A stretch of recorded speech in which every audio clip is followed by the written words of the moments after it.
West বেঙ্গলের বুকে অবস্থিত এমন একটি জায়গা যেখান থেকে একসাথে দেখা যায় পৃথিবীর সর্বোচ্চ শৃঙ্গ মাউন্ট এভারেস্ট এবং কাঞ্চনজঙ্ঘা।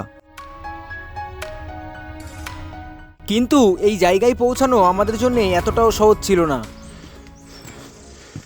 এই রোমাঞ্চকর যাত্রায় আমরা কখনো হেঁটেছি মেঘের ভেতর দিয়ে, কখনো ঘন জঙ্গল, কখনো আবার কাটা ঝোপঝাড় আমাদের বাধা হয়ে দাঁড়িয়েছে। এমন এমন জায়গা দিয়ে গেছি যেখানে কোনো রাস্তা নেই, রয়েছে শুধুমাত্র কিছু গাছের শিকড়। সারাদিন এ পাহাড় থেকে ও পাহাড়ে হাঁটার পর দিন শেষে আমরা এমন একটা জায়গায় এসে পৌঁছেছি যেটার জন্য আমরা একেবারেই প্রস্তুত ছিলাম না।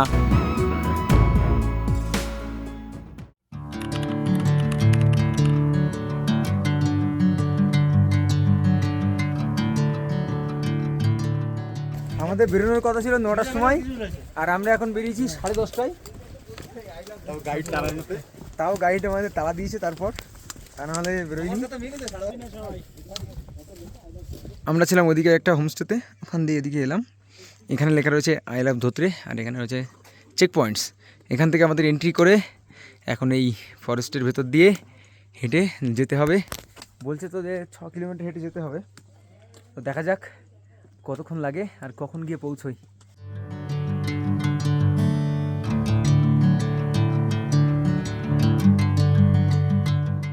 ধোত্রে ফরেস্ট চেকপোস্ট থেকে পার হেড 20 টাকা দিয়ে টিকিট করিয়ে আমরা বেরিয়ে পড়লাম টুমলিংয়ের উদ্দেশ্যে। ধোত্রে থেকে টুমলিংয়ের দূরত্ব প্রায় 7 কিলোমিটার, যার মধ্যে 4 কিলোমিটার জঙ্গলের রাস্তা। ওয়াও! রাস্তায় প্রথমে ফরেস্টের ভিতরে ঢুকেই আমরা দেখা পেলাম হোয়াইট রডোডেনড্রনের প্রচুর ফুল ফুটে আছে এই গাছটাই। এই যে দেখো, আমরা এখন যে রাস্তা দিয়ে যাচ্ছি তার দুপাশে যে বড় বড় গাছগুলো দেখা যাচ্ছে, এগুলো সবই রডোডেনড্রনের গাছ। মার্চ এপ্রিল মাসে এই জঙ্গলটা রডোডেনড্রনে পুরো লাল হয়ে থাকে।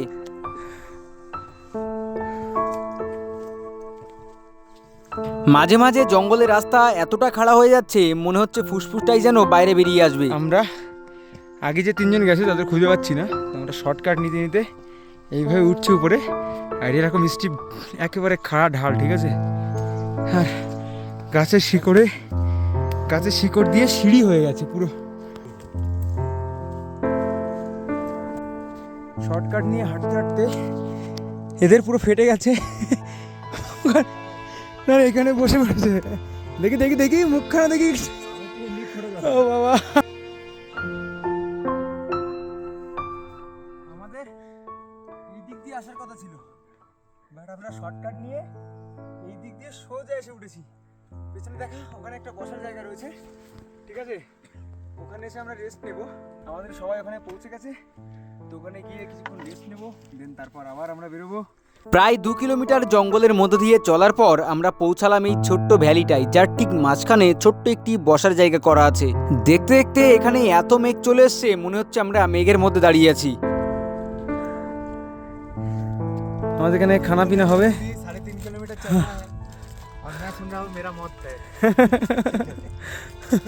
এতক্ষণ আমরা উপর দিকে উঠছিলাম, এবার রাস্তাটা এরকম নিচের দিকে চলে গেছে, ঠিক আছে। তো আমরা এখন নিচের দিকে যাচ্ছি।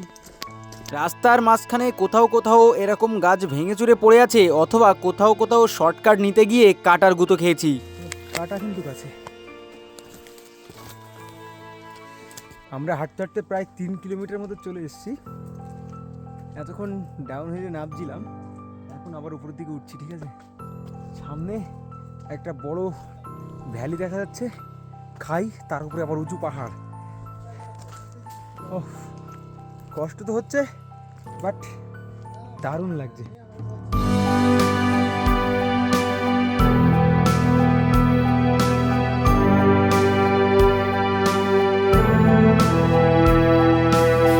প্রায় 4 কিলোমিটার হাঁটার পর আমরা এই সুন্দর ভ্যালিটা এসে পৌঁছালাম, যার মাঝখানে রয়েছে একটা বসার জায়গা আর সামনে রয়েছে উঁচু পাহাড়। আমরা হাঁটতে হাঁটতে চলে এসেছি এমন একটা জায়গায় যেখান থেকে ওই দূরের পাহাড়টা দেখা যাচ্ছে।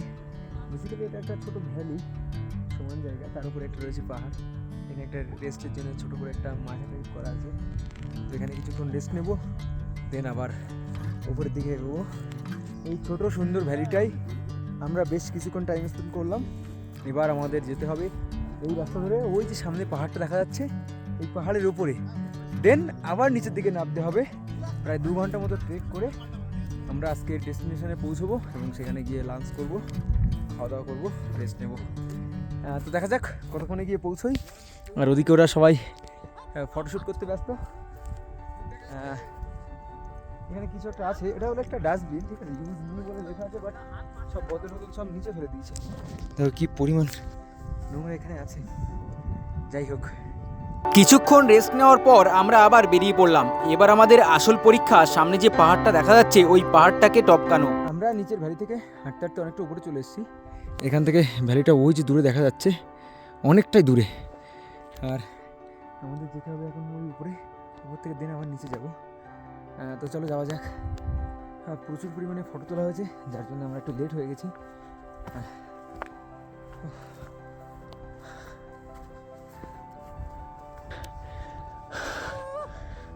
অনেক কষ্টে পাহাড়ের ওই নিচ থেকে উপরে তো উঠে গেছি, তবে সমস্যাটা হলো বৃষ্টি শুরু হয়ে গেছে।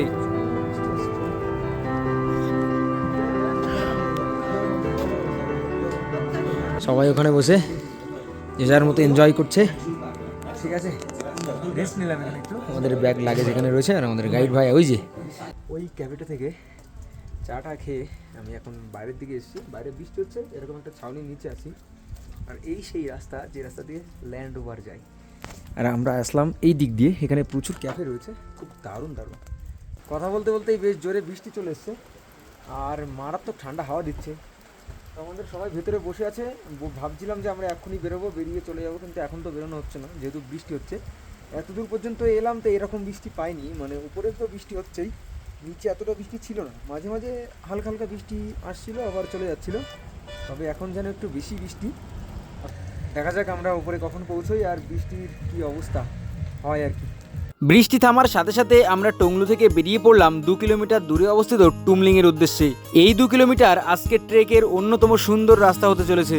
যাই হোক, চা টা খেয়ে আমরা আবার বেরিয়ে পড়েছি আমাদের আজকের গন্তব্যে যাওয়ার জন্যে। দেখা যাক কতক্ষণ লাগে। এখানে মারাত্মক ঠান্ডা হাওয়া দিচ্ছে আর চারিদিকে পুরো মেঘে ভর্তি। এই ভ্যালিটা একবার দেখো, কোন দিক দিয়ে রাস্তা কিভাবে কে বুঝবে। দেখতে দেখতে ভ্যালিটা পুরো মেঘে ঢেকে নিয়েছে আর এত ঠান্ডা হাওয়া দিচ্ছে, মনে হচ্ছে হাত এক্ষুনি বরফ হয়ে যাবে। চারিদিকে পুরো মেঘে ঢেকে আছে, এই ভ্যালিটা অসাধারণ লাগছে। এই শেষ 2 কিলোমিটার রাস্তা আজকের ট্রিপের অন্যতম সুন্দর রাস্তা, তবে এত পরিমাণে মেঘ জমেছে যে চারপাশটা কিছুই দেখা যাচ্ছে না।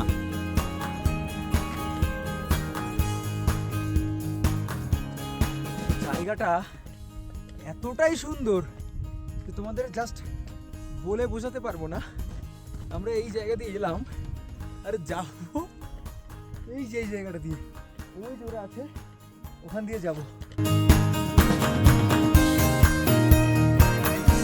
সারাদিনের আমাদের এত স্ট্রাগল দেখে হয়তো নেচারও আমাদের সাথ দিয়েছে, কারণ পুরো ভ্যালিটা পরিষ্কার হয়ে গেছে আর দূর দূর পর্যন্ত উঁচু নিচু সবুজ ভ্যালি দেখা যাচ্ছে।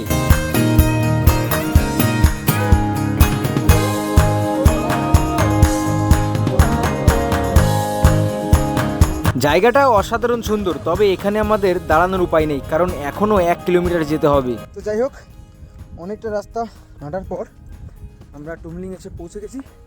সামনেই যে গাড়ি ঘোড়াগুলো দেখা যাচ্ছে ওটা হলো টুমলিং, আর এই রাস্তাটা দিয়ে ল্যান্ড ওভার যাই।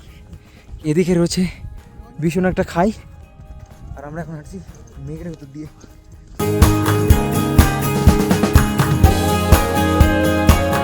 প্রায় অনেকক্ষণ হাঁটার পর আমরা পৌঁছে গেছি টুমলিং, আর এই যে ল্যান্ড ওভারগুলো দাঁড়িয়ে আছে, ওখানে একটা বোর্ড আছে যেখানে লেখা আছে টুমলিং অল্টিটিউড 2970 মিটার। সমস্যাটা হচ্ছে আমরা আমাদের হোমস্টে খুঁজে পাচ্ছি না। এখানে যেহেতু আমরা লেট করেছি ওর জন্য যাচাই বাছাই চলছে, দেখা যাক কোথায় হয়। তো যাই হোক, অনেকক্ষণ হাঁটার পর আমরা ফাইনালি আমাদের গাইডে পেয়ে গেছি এবং কোন হোমস্টেতে থাকবো আমরা সেটাও জেনে গেছি। কিন্তু সমস্যা হয়ে গেছে, মাঝখান থেকে একজনকে খুঁজে পাচ্ছি না। ও আমাদের আগে আগে হাঁটছিল আর গাইডের পেছনে ছিল, মাঝখান থেকে যে কোথায় হাওয়া হয়ে গেছে খুঁজেই পাচ্ছি না। আমাদের ভয় হচ্ছিল যেহেতু অচেনা জায়গা, তার উপরে আবার মোবাইলের নেটওয়ার্ক নেই, যদি অন্য কোনো রাস্তায় চলে যায় তাহলে খুঁজে পাওয়াটা মুশকিল হবে। তাই আমরা ডিসাইড করি প্রথমে হোমস্টেতে যাব, দেন সেখানে ব্যাগপত্র রেখে খুঁজতে বেরোবো। আমরা আমাদের হোমস্টেতে চলে এসেছি। হোমস্টের নাম হলো শেরপা পাশা হোমস্টে, টুমলিং। চলো ভেতরে ঢুকি। এখান দিয়ে রাস্তা। ওহ বিউটি, ভিউওয়ালা রুমই হবে আমাদের। ইধার রুমে পৌঁছে দেখি আমরা যাকে সারা পাহাড় খুঁজে বেরিয়েছি সে লেপের নিচে ঢুকে ফোন ঘাটছে। যাই হোক, রুমটা তোমাদের কেমন লেগেছে? এই বাস পাওয়া গেছে। রুমটা কেমন লাগছে তোমাদের বলো। আর রুম থেকে প্রথমে ভিউটা দেখাই। এটা হলো আমাদের রুম থেকে ভিউ, ঠিক আছে? এটা হলো ভিউ। এখানে আমাদের দুটো রুম রয়েছে। এই একটা রুম আর এই পাশে একটা রুম। এই রুমে 3 জন, এই পাশে 3 জন। তো এই রুমের থেকে ভিউটা তোমাদের দেখালাম। এবার এই রুম থেকে তোমাদের দেখাই। এখানে একটা ছোট জানলা আছে। এই যে দেখো, জাস্ট জায়গাটা দেখো, নিচ দিয়ে মেঘ উড়ে যাচ্ছে আর এদিকে রয়েছে পাহাড়, পরপর নিচে চলে গেছে। অসাধারণ জায়গা, অসাধারণ জায়গা। আমরা ব্যাগট্যাগ রেখে সোয়েটার পরে নিয়েছি, কারণ এখানে এত পরিমাণে হাওয়া দিচ্ছে, মারাত্মক ঠান্ডা লাগছে। ডাউন জ্যাকেটটা পরে নিচে এবার যাচ্ছি খেতে। এটা হলো ডাইনিং এরিয়া, এখানে বসে খাওয়া দাওয়া হয়। তো দেখা যাক লাঞ্চে কী দেয়।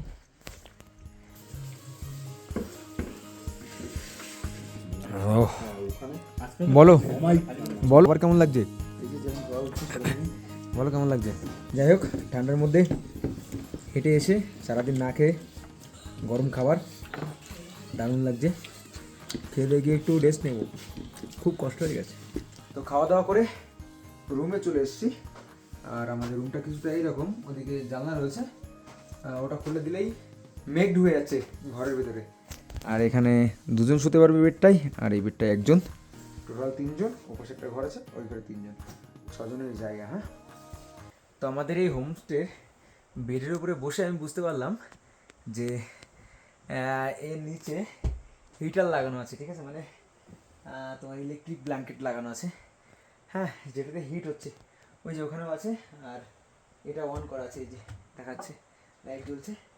জায়গাটা এত গরম, বেডটা, যে তোমাদের কি বলবো, জাস্ট কি বলবো, জাস্ট ঘুমাবো, আর কিছুই বলবো না।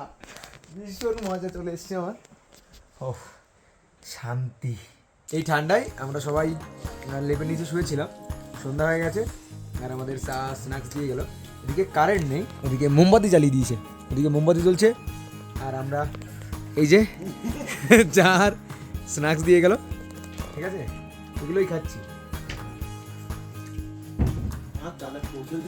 স্ন্যাক্স মানে পেঁয়াজি দিয়েছে না, ভেজ। দেখ কি করে মাঝে যদি রুদ্র এরকম করে, তারপর আমি দৌড় নেই আমি। এখন বাজে প্রায় 9টা, আর আমাদের ডিনারের জন্য ডেকে এসেছিলো, তো আমরা চলে এসেছি ডিনার করতে।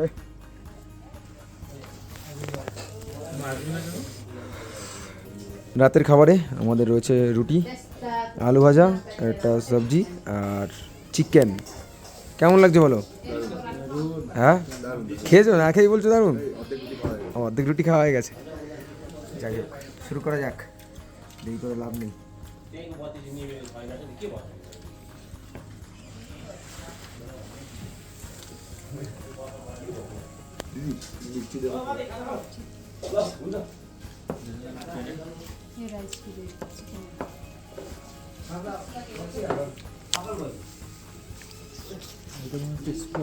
ভিডিওটা এখানেই শেষ করছি। অবশ্যই কমেন্টে জানিও ভিডিওটা তোমাদের কেমন লাগলো, আর নেক্সট পার্ট দেখার জন্য চ্যানেলটিকে সাবস্ক্রাইব করে দিও।